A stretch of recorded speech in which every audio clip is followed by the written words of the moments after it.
Fatty liver, ancaman diam-diam di balik lemak. Halo semuanya, dengan Dr. Erta, spesialis jantung dan pembuluh darah dari Klinik Kera. Kali ini kita akan membahas tentang satu kondisi yang sering saya temukan saat menangani pasien-pasien jantung, terutama yang datang dengan berat badan berlebih. Namanya adalah fatty liver, atau dalam bahasa medisnya perlemakan hati. Ini bukan jenis penyakit yang bikin orang langsung panik seperti serangan jantung atau stroke. Tapi justru karena diam-diam dan tanpa gejala awal itulah dia bisa jadi bahaya. Banyak pasien saya kaget ketika hasil USG menunjukkan hatinya itu berlemak. Padahal yang dia keluhkan itu hanya sesak nafas atau nyeri dada. Kenapa ya sebagai dokter jantung saya tertarik membahas fatty liver? Karena banyak sekali pasien jantung yang ternyata punya juga masalah dengan organ hati ini. Biasanya mereka datang dengan obesitas. Terutama yang indeks massa tubuhnya itu di atas 30 atau sudah masuk kategori obesitas kelas 2. Dalam kondisi seperti itu, saya selalu sarankan periksa USG abdomen.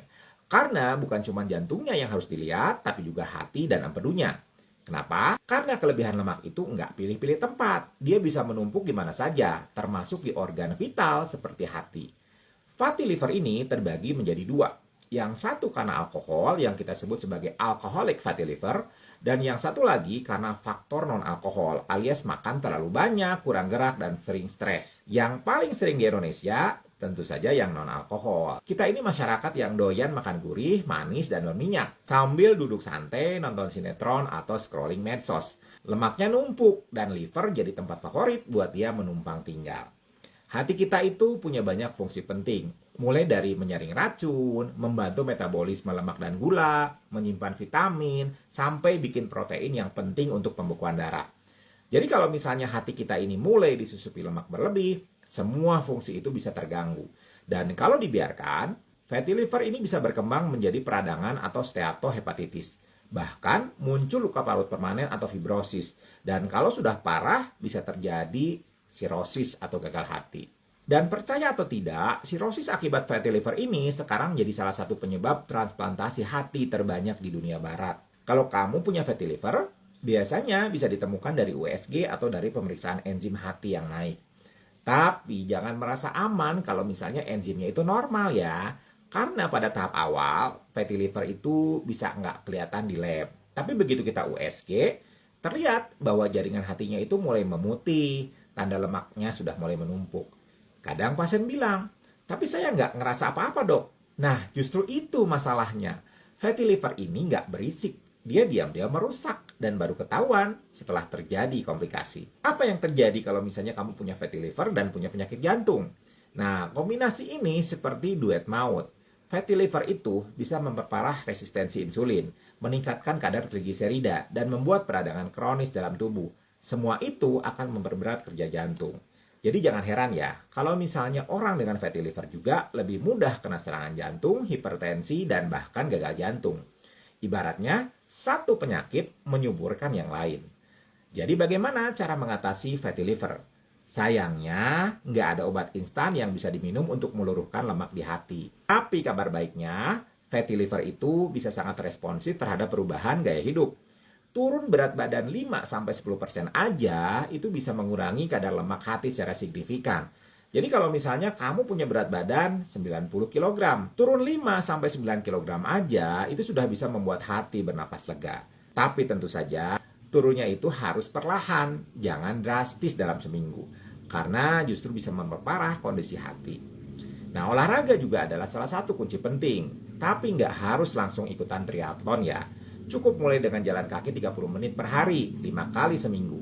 Konsistensi itu lebih penting daripada intensitas. Kamu juga harus mengatur pola makan. Kurangi makanan tinggi karbo sederhana seperti nasi putih, roti putih, dan minuman manis. Perbanyak serat, makan buah dan sayur, dan pilih protein sehat seperti ikan, tempe, atau dada ayam. Lemak tetap boleh, tapi pilih lemak yang sehat seperti dari alpukat, kacang-kacangan, dan minyak zaitun. Kalau kamu juga punya riwayat kolesterol tinggi, gula darah tinggi, atau hipertensi, semua itu harus dikontrol dengan baik. Karena kondisi-kondisi itu bisa saling berhubungan dan bisa memperparah fatty liver. Obat bisa diberikan kalau diperlukan, tapi tetap tidak akan bekerja maksimal kalau gaya hidupnya nggak berubah. Jadi jangan ngandelin obat aja ya. Anggap aja obat itu pasukan cadangan, backup squad.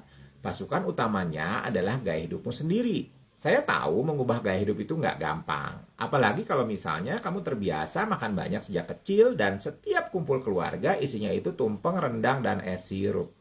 Tapi ingat ya, perubahan kecil yang dilakukan setiap hari itu jauh lebih efektif daripada niat besar yang cuman bertahan seminggu. Coba deh, mulai dari hal yang kecil.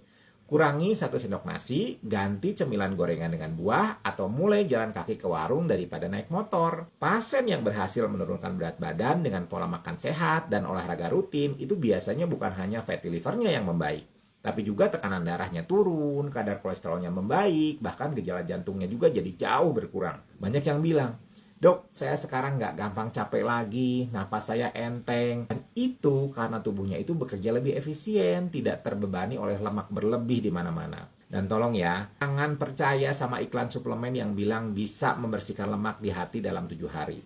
Kalau benar ada pil ajaib seperti itu, semua rumah sakit udah tutup. Lemak di hati itu bukan kotoran yang tinggal disiram terus hilang. Itu proses metabolik yang kompleks dan hanya bisa dibalik dengan intervensi gaya hidup yang konsisten. Jangan mau dibohongi sama kemasan yang cantik. Kalau misalnya kamu punya keluarga dengan fatty liver atau kamu sendiri sudah pernah didiagnosis, sekarang itu saatnya untuk bertindak. Jangan tunggu sampai muncul komplikasi. Apalagi kalau kamu juga punya riwayat penyakit jantung. Kondisi ini bisa mempercepat kerusakan di 2 organ sekaligus. Jaga hatimu dalam arti yang harfiah. Karena tanpa hati yang sehat, tubuhmu itu nggak bisa bertahan lama. Dan satu lagi yang sering saya temui, pasien sudah tahu ada fatty liver, tapi dia menunda-nunda diet karena belum merasa apa-apa. Padahal kalau misalnya hati udah nyeri, berarti udah telat.